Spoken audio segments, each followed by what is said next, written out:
So this is me sitting up here in Devil's Dyke.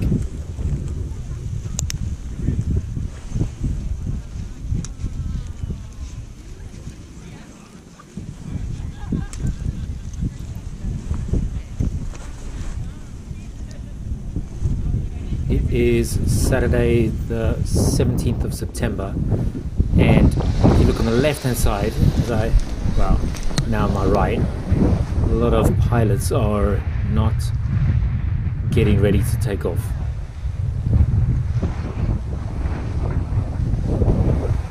And they didn't fly, or a lot of them didn't fly, and one of the questions I have is, how did they know?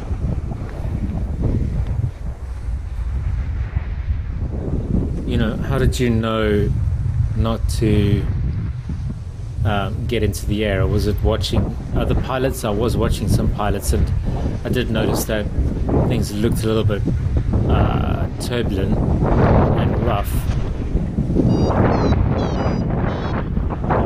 But it'd just be interesting to know or to hear some thoughts.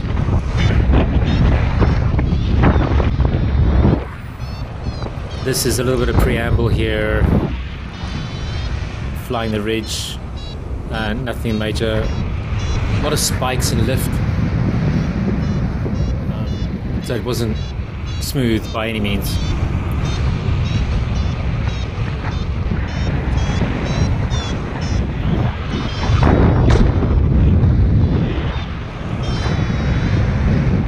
So finding some lift here in the valley. I ended up flying this thermal, or at least a thermal close to this one, up to about 1,200 meters.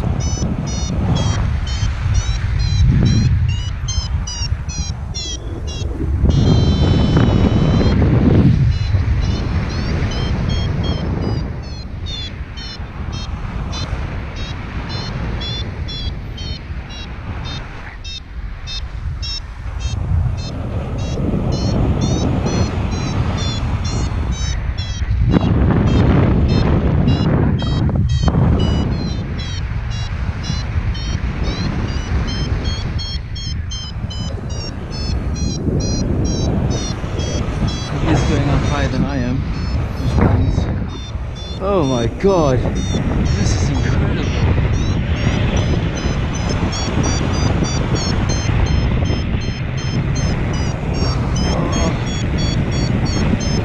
So that was very, very strong lift. That was like, I don't know, 5 or 6 meters per second.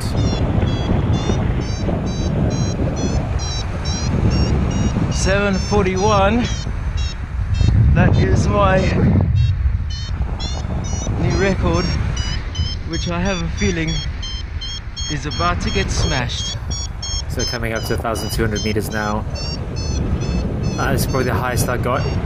Hey. Don't be a fucking pig. And this is where things got a little bit uncomfortable. When I say uncomfortable, I mean very, very uncomfortable. Because the glider's kind of flying itself at this point. What are you doing? To say that, I mean, even my shit was shitting itself. I'm looking at the cloud in front of me, the dark one. That's my second question. Yeah, I'm like freaking out just a bit now. So, is that cloud providing me with a lot of cloud suck, is my question. I think I know the answer. I think it's a yes, but it would be nice to hear. What? I don't like it. So that was big ears, and flying with big ears and my paraglider's being pushed all over the place. That's very uncomfortable because you don't have any steering. And the other thing is that I wasn't going down. I was doing big ears and still going up. And it was at that point that I started to get really quite scared.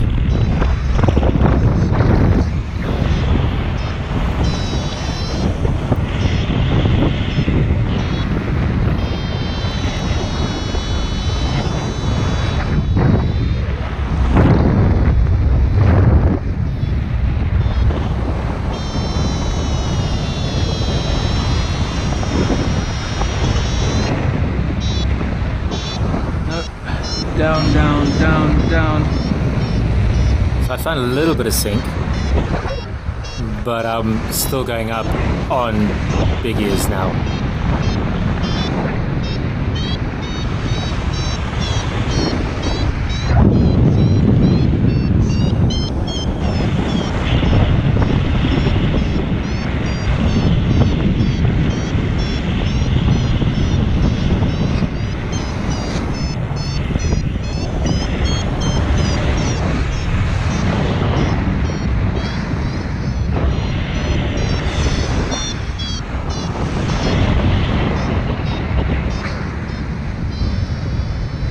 So I remembered that, you know, luckily, you're scared and you think, you know, oh, what do I do? And you have to kind of calm down and sort of think about it.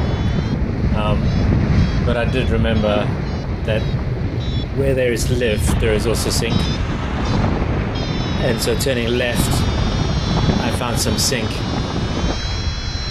Briefly got sucked back into the lift though, but did make sure that I found the sink and stayed in it. And then going on to big ears, I was able to reach a maximum of like -5 meters per second.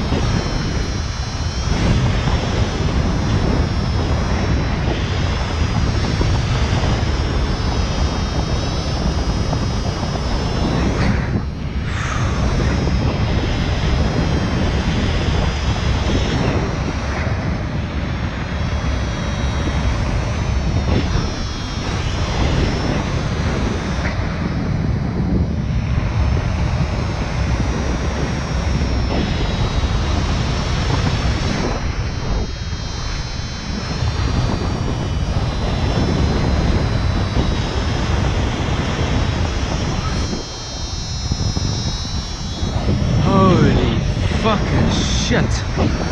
That was mad. I'm still 960 meters above the ground. Holy fuck. So watching this video back, I always find it interesting that we spend so much time, or at least I spent a lot of time, you know, learning about thermals and learning about rising air and what are its characteristics, where do we find it, how do we stay in it, how do we get high. And I thought it would be a long time flying in England before I would really need to want to come down, let's put it that way.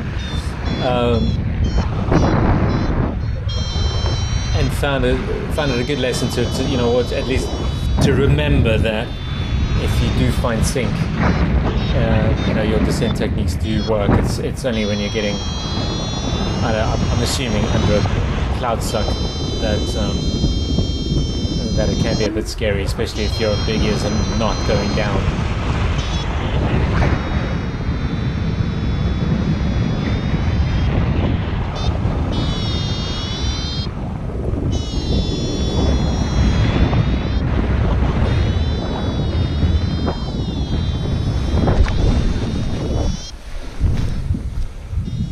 Holy fuck.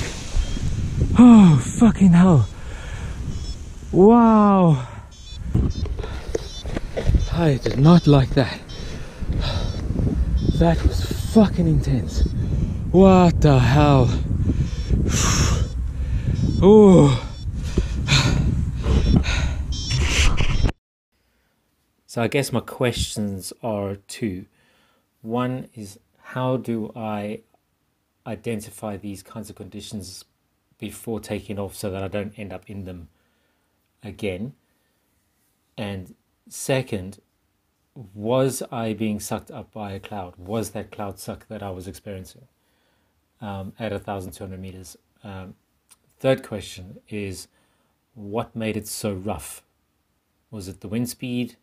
Was it that I was flying behind a thermal and picking up turbulence? What were the reasons for it being quite so rough at the top? Thanks for watching, and I'll see you next time.